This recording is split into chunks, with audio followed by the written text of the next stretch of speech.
As I say, ambassadors not inclined toward one end of the political spectrum or the other. It's important that they retain their objectivity.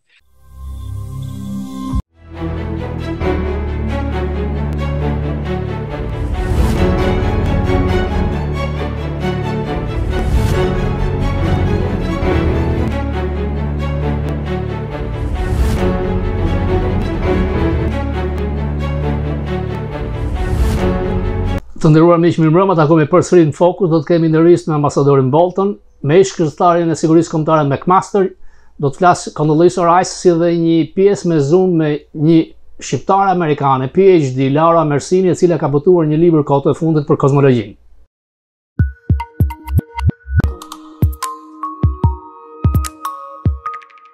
Hi sir. Hi, how are you? Nice talking to you again. Yes, indeed. Gjuhës shqipe ka qenë gati që në shekullin e 16.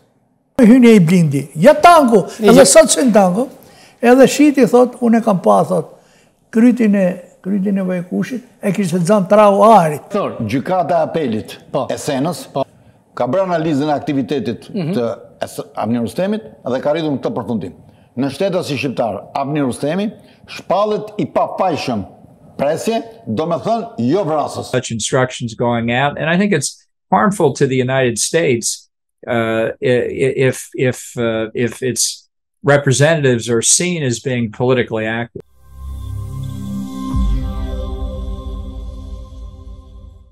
Fillimisht çfarë gjet me Iranin. Unë do ta pyesja ambasadorin rritur me rrezikun që kanë liderët shqiptar, natyrisht dhe 3000 iranian të opozitës, por fillimisht intervistën do ta filosja me situatën në Ukrainë. Duket sikur Ukraina po kryen disa suksese, është në ofensiv, dhe ambasadori do të thoshte që ka arritur me një lloj dezinformacionit suksesshëm Ukraina, duke krijuar idenë se lufta po zhvillohet në jug, por në fakt po merr territorin nga Kievi. Le të dëgjojmë ç'na tha ambasadori Bolton në kësaj. Ukraina kreu një fushat të suksesshme dezinformacioni prej 4 javësh, flisnin se po rifillonin sulmin jugor, në fakt përpjekjet e tyre reale ishin veri. More successful Russian military efforts there, and obviously the real effort was in the north, and as you say, it's been quite successful. Kanë shumë sukses ditët e fundit. It's another example, I think, Një tjetër tregues ky. A është kjo një pikë these? Nuk e di. Vështirë ta thuash, por e vendos Rusinë në një pozitë shumë të vështirë. It's hard to say, but I think it puts the Russians in a very difficult position, not just militarily. Jo vetëm ushtarakisht, por edhe politikisht. In more jeopardy. Komuniteti I inteligjencës amerikane I thash ambasadorit ka kohë që po dështon, tha që Kievi do të bjerë për disa ditë, Ukraina do të bjerë për disa javë dhe vazhdoi me atë që ndodhi në Afganistan. Duket se CIA është ngërthyer nga wokizmi dhe ka probleme të mëdha dhe po dështon apo jo. Ishte një dështim I zbulimit I inteligjencës tonë. Në fillim të luftës, Kongresi u informua rregullisht se Ukraina do të binte për punë javësh. Kievi do të binte për disa ditë. Nuk ndodhi. Gabuan po ashtu si me largimin nga Afganistan. Duhet jetë një shqetësim I madh se si ishim kaq gabim me spionazhin 2 herë në 2 situata të rëndësishme strategjike. Por edhe Rusia vlerësoi keq aftësitë e saj ushtarake. Kjo na ngushëllon. Në këtë luftë dhënat nga spionazhi britanik dhe amerikan kanë qenë faktor kryesor në suksesin e Ukrainës. Informacionet tona kanë qenë shumë të mira se ku janë forcat ruse. Gabuam të synimet e tyre. Estimating what their intentions Ukraina ju përgjigj me forcë dhe heroizëm agresionit të paprovokuar nga rusët. Është mbi përgjegjësuar NATO. Rusia kërkon ta përçajë duke kërkuar të largojë Francën dhe Gjermaninë nga kjo luftë.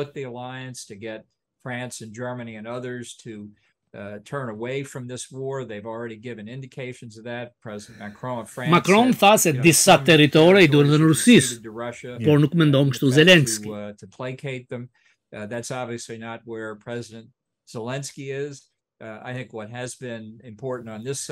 Ka pasur një mbështetje të madhe nga Amerika. Kjo situatë e luftës e fut Putinin në pozicion të vështirë.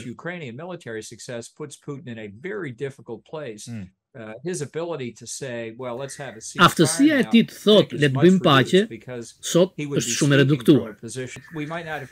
Nuk do ta kishim pasur këtë luftë nëse gjermanët dhe francezët në prill të vitit 2008 do të pranonin Ukrainën që të hynte në NATO, mbas propozimit presidentit Bush. NATO nuk pranoi dhe patëm agresionin e parë rus në Gjeorgjisë dhe pas disa vitesh invazionin e parë rus në Ukrainës. Pasoja më e madhe e kësaj lufte është vendimi I Finlandës dhe Suedisë që braktisën neutralitetin e tyre 75 vjeçar. Nuk e di pse njerëzit janë të friksuar të flasin sot me tema përfitore.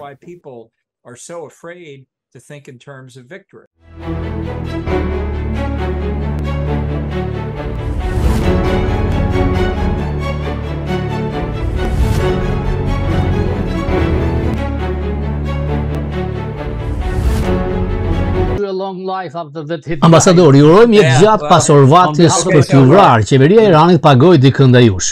A ishte normale që pas kësaj vazhduan bisedimet me Iranin për marrëveshjen bërthamore në Vjenë?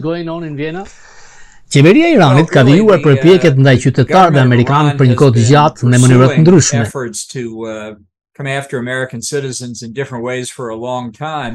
Por pas më shumë se një vit e gjysmë kur SBA negocion të kthehet te marrëveshja bërthamore 2015, nuk ka asnjë sens ta bëj këtë për shumë arsye. Njëra, se qeveria në Teheran përpiqet të vrasë amerikanë në tokën amerikane.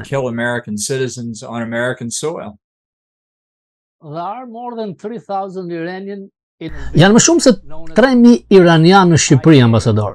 Mek, çdo të ndodh me ata pasi të firmoset marrëveshja mes SBA-s dhe Iranit, a do të kërcënohen?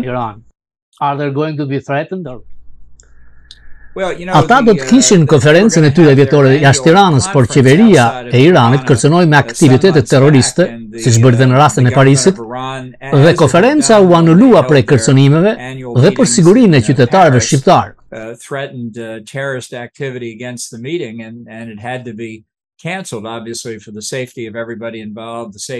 Një tjetër shembull se si sillet Irani karshi kombeve të qytetëruara. Kështu që nuk habitem që aktiviteti vazhdon se nuk marrin ndëshkim. Po vazhduan ashtu, dhe kur shtëpia e bardhë po I lut të kthehen të marrëveshja, qeveria e Iranit mendon se nuk do të ndëshkohet. Nëse Irani kërcënon ju me jetë dhe Pompeun, a mund të kërcënojë me jetë kryeministrin Rama apo liderin e opozitës shqiptare Berisha? Çdo kush në perëndim është në rrezik. Look, I think everybody in the West as a whole is in danger here. Kur mendon se OKB-ja dhe Britania janë pjesë e marrëveshjes bashkë me Rusinë dhe Kinën. Britain are actually parties to this nuclear deal along with Russia and China. I think në Europë duhet të pyesin se çfarë përfitojmë nga kjo. What exactly are we getting out of this when we're in danger? Ne rrezikojmë në vendin tonë. Because of a country that you're trying to deal with. Now we have an interesting development here. Kemi zhvillime të reja në Britani. Liz Truss, kryeministre. Ajo nuk e mbështet marrëveshjen. Mbështetësit e saj më të shumt janë kundër kësaj marrëveshje. Certainly many of her supporters are against the deal. So with Kësaj me Britaninë jashtë BE-s, ata mund të marrin një qendrim tjetër. Ambasador, faktorët më të rrezikshëm për Ballkanin janë Rusia, Kina apo mungesa e demokracisë? Disinformacioni rus dhe çdo përpjekje të përçanin NATO të dobësonin mbështetjen tonë për Ukrainën është kërcënimi më i madh. And weaken our support for Ukraine is probably the most pressing threat. But the Russians take advantage. Rusët përfitojnë prej qeverive të dobta, ashtu si Kina mes rrushfeteve dhe mjeteve financiare të godasin legitimitetin demokratik.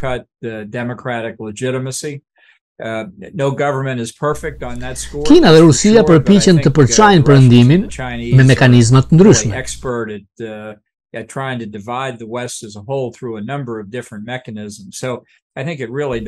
Kështu një nga pasojat e luftës në Ukrainë është se Rusia dhe Kina janë bashkë. Have been driven into a kind of entente.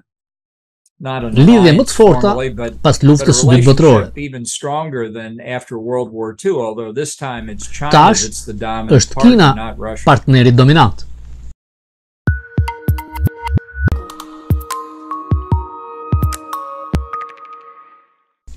James Baker e di që ka qenë mentori juaj.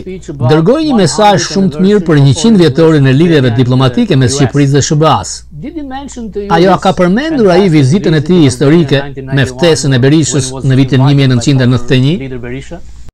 Yes, I remember quite well. In fact, I remember when he E mbaj mend shumë mirë kur u kthyen në Departamentin e Shtetit dhe foli për fjalën që dha përpara një mase shumë të madhe në Tiranë. Tha se fjala e tij u prit shumë mirë dhe mbase duhet të kthehem në Shqipëri që të garoj për president. Thought the speech had been very well received and said if I think about this more, maybe I'll go back to Albania and run for president. Ambasador, NATO po zgjeroi. Unë di se ju jeni që edhe Australia, Japonia, Irlanda të bashkohen me NATO. A është koha për Kosovën gjithashtu? Hapi i parë është të kemi një rezolut për diferencat mes Serbisë dhe Kosovës. A resolution to the differences between Serbia and Kosovo, and I'm very well aware. E di mirë për të kaluarën historike dhe vështirësitë. Kur shërbeva në Shtëpinë e Bardhë, mendova se mendimën e Tony Blair ishim afër një rezolute. Duket se kjo tani nuk po të ndodh.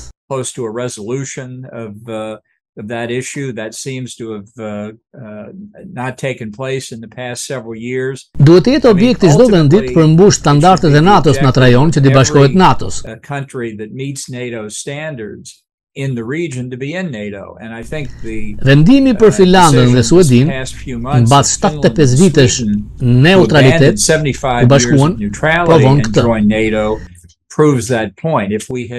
Nëse do e kishim pranuar Ukrainën në NATO kur pat propozuar Bush më 2008, sot do të ishim ndryshe. Mbase lufta nuk do të kishte ndodhur.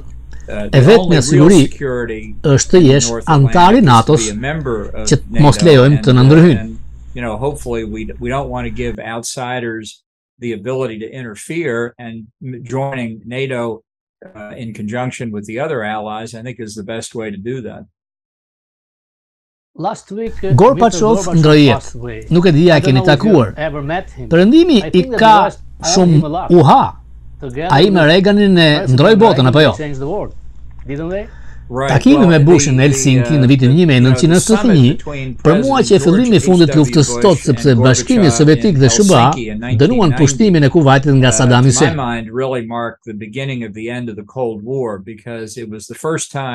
Russia, and it was still the Soviet Union then, although not for much longer, but the United States and the Soviet Union jointly condemned Saddam Hussein's attack on Kuwait. And that really was a significant achievement. Ne takuam zotin Gorbachev dhe ishim optimist për të ardhmen e Rusisë dhe lidhjet e saj me perëndimin. And it was at that point I think we were all optimistic about the future of Russia, Russia's relationship with the West, and it's a sad commentary that things didn't continue to move in that direction. I don't think Nuk mendoj që situata që jemi sot me Rusin ishte e pa evitueshme. But it should be a warning to all of us that Rusia doli nga një regjim autoritar. Pati një çast kur qeveria përfaqësueste ishte e mundur, por sot është kthyer në autokraci. Had a moment where representative government was possible, but it's now gone back into an autocracy. Ambasador, mbas fjalimit Biden në Philadelphia, duket se Amerika është e ndarë. A është sot më e ndarë se 2 vjet më parë? Well, I think it's probably about equally divided. Është po aq e ndarë. Ko partizane në SBA. It's a mistake and it doesn't contribute Është gabim, to achieving nuk kontribon për të ulur gjakrat me atë fjalim që dha Biden. Kind of speech that President Biden gave. I think Donald Trump did a lot of damage to Trump bëri shumë dëm ndaj vendit. Shumë nga stili i tij politik ishte tepër dëmtues. But President Biden's speech didn't make things Por fjala e presidentit Biden nuk i bëri gjërat më mirë. Kemi pasur kohë për çarjesh në historinë e Amerikës, disa më shumë se sa janë sot. Njerëzit duhet të qetësohen, të kthehen qytetarisë.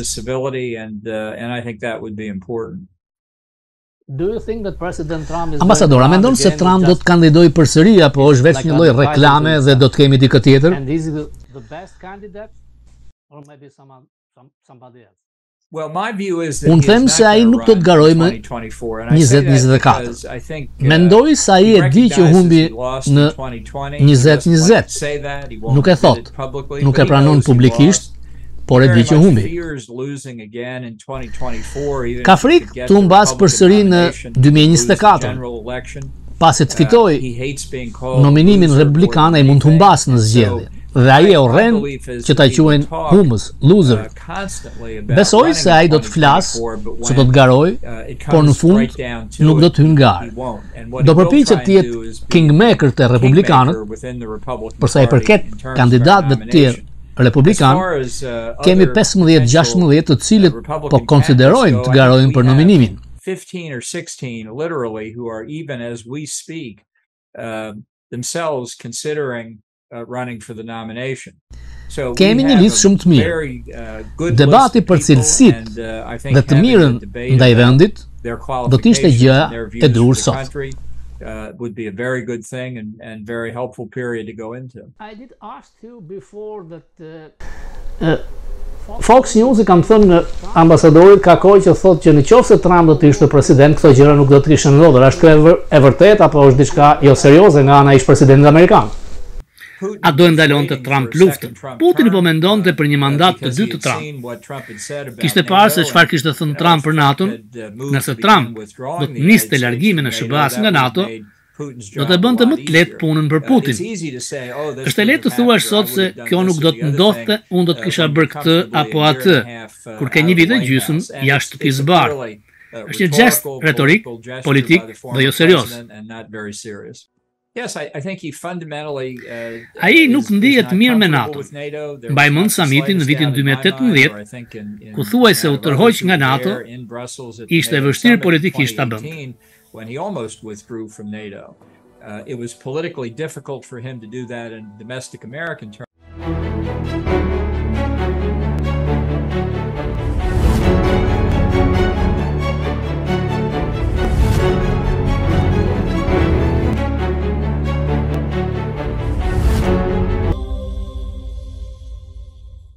Në 10 vitet e fundit, ambasadorët amerikanë në Tiranë nuk po veprojnë më si diplomat. Janë si showmen, dashurojnë Twitterin. Kam këtu dhe shembullin e Grenell në Gjermani. Ç'po ngjet ambasador, sidomos në Shqipëri, nuk veprojnë si diplomat dhe mbështesin shumë qeverinë atje. Well, I think Funksionimi i diplomacisë ka ndryshuar me rritjen e komunikimit. Kur Amerika fitoi pavarësinë e saj, kur ambasadorët shkuan në Evropë, duheshin muaj të komunikonin me qeverinë këtu. And months would go by before they could exchange communications with the government. That's no longer the case. Kjo nuk ngjet më. Ambassadors, I think, do have to Ambasadorët engage duhet të public përfshihen në diplomacy and diplomacinë try to make, publike, duke u America's, përpjekur të ndërtojnë çështjen amerikane citizens, për especially qytetarët, sidomos në vende democratic demokratike. But I think it's a mistake. Por mendoj se është gabim, ka qenë gabim në të shkuar, mbetet gabim me ambasadat amerikane që të ngatrohen në politikat lokale. I know this because almost everybody's involved in E American di se thuajse çdo kush ngatrohet me politikën amerikane, haptas fare. Nëse ne kemi diçka për të thënë për situatën në një vend, është një rrugë ta themi, por mendoj duke pasur rrugë komunikimi të sa më shumë segmente më mirë. Duhet të jetë një rregull strikt për asnjë aktivitet politik.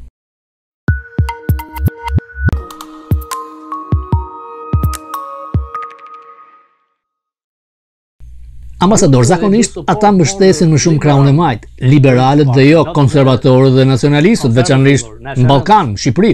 Nuk e di, a janë ata të friksuar? Dëgjoj histori të ndryshme. Nuk kam pasur shansin të vizitoj rajonin. I had not had a chance to visit the region as much as I would like. Aq sa do doja. Shpresoj të jem së shpejti atje. Do isha para disa muajsh, por iranianët nuk mendonin ashtu. Por është e rëndësishme që ambasadorët të mbosmajnë anë veç të një spektër politik në dëm të spektrit tjetër, të mbajnë objektivitetin. Nëse marrin instruksione nga Washingtoni, është tjetër gjë.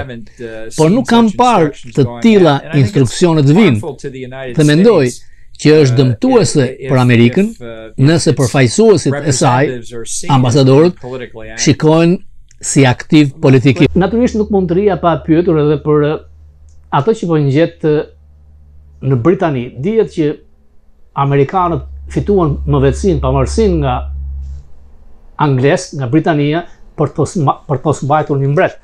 Por duket se monarkia ka funksionuar në Angli, në Britani, ka krijuar një vezullim të madh, por nëse Charles do të pozicionohet në politikat e majta, do të jetë aktiv në politikë, ngroja globale, ndotja, mund të ishte ky fundi i monarkisë. Ç'mendon ambasadori? Well, it's obviously a very significant development for almost everybody in the world. She was Është një zhvillim për gjithëkënd në botë. Charles III do të bëjë ndryshime, por duhet kuptoj se ata që nuk duan monarkinë ose Britaninë do të përfitojnë me këtë rast.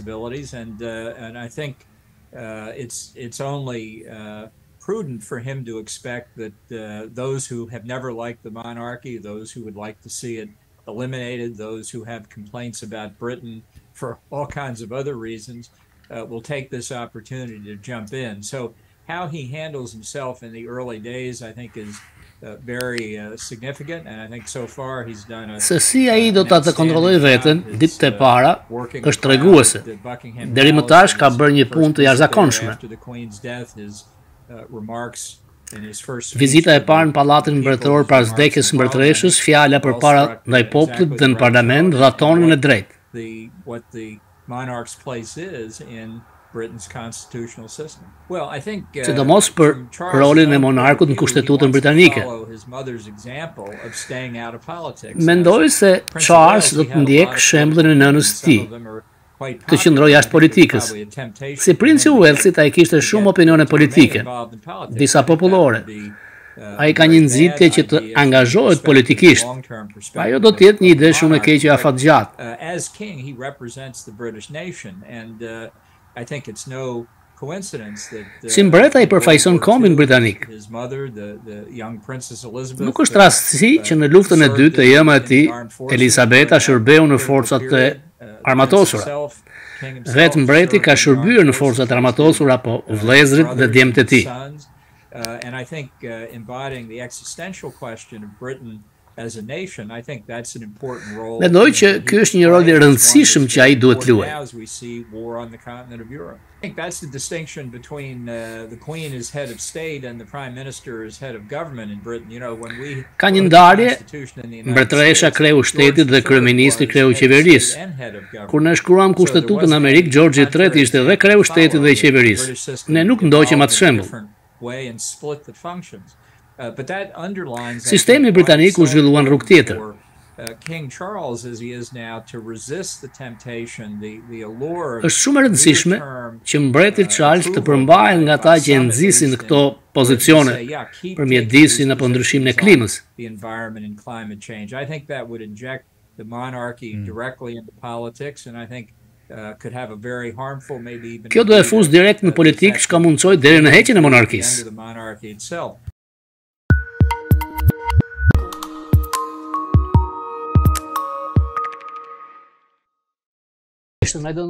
Ambasador, nuk e di a je familjar me Open Balkans.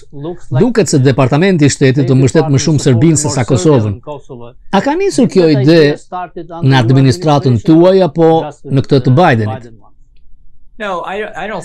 Sa i takon përplasjes mes Serbisë dhe Kosovës, SBA ka një interes dhe objektiv që palët ta zgjidhin çdo gjë paqësisht. Është në interesin amerikan që të vazhdojnë të zgjidhin konfliktet në Ballkan, duke kënaqur palët.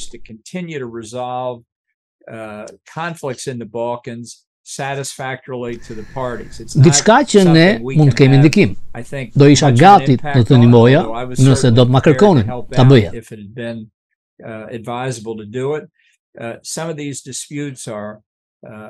Disa nga mosmarrëveshjet kanë rrënjë të hershme e thella.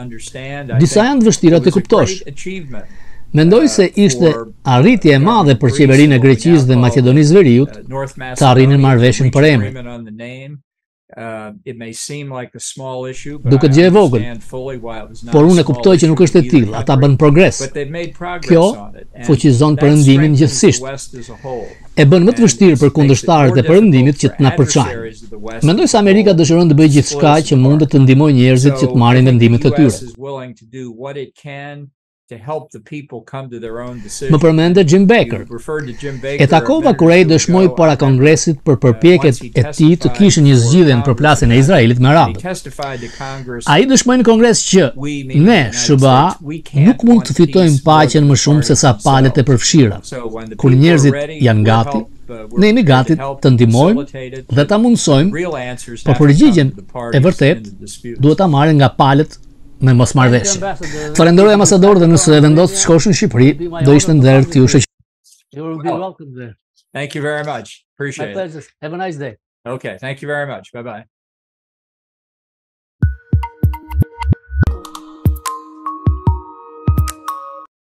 Dhe ne përpiqem të bëjmë sa më bukur të vëmë këto referencat. Ato i shef një program.